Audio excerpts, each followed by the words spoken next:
কাজ করো নয়তো পথ ছাড়ো, ঘনিষ্ঠ মহলে বার্তা অভিষেকের।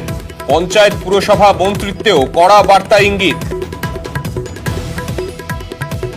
2026-এর আগেই কড়া নীতি গ্রহণের সওয়াল। স্বাস্থ্য, শিক্ষা, পানীয় জল, রাস্তা, 4 ক্ষেত্রে আরো কাজে জোর। নবজোয়ার কর্মসূচিতে দেওয়া প্রতিশ্রুতি পূরণে জোর অভিষেকের। আমাদের সঙ্গে রয়েছেন আমাদের প্রতিনিধি আবিরের কাছে যাব। আবির, মূলত অভিষেক বন্দ্যোপাধ্যায় কোন কাজের ক্ষেত্রে এই জোর দেওয়ার বিষয়গুলো বলছেন, এবং দ্বিতীয়ত এই কড়া নীতি গ্রহণ হঠাৎ কেন? তবে এলাকায় নাগরিক পরিষেবা পৌঁছে দেওয়াটা যে কোনো দায়িত্বপূর্ণ পদে যারা রয়েছে তার সেটা দায়িত্ব। তার মধ্যে রাস্তা, পানীয় জল, স্বাস্থ্য এবং শিক্ষা সর্বাঙ্গীন গুরুত্ব এই 4টি কেন্দ্রের ক্ষেত্রে যেন দেওয়া হয়।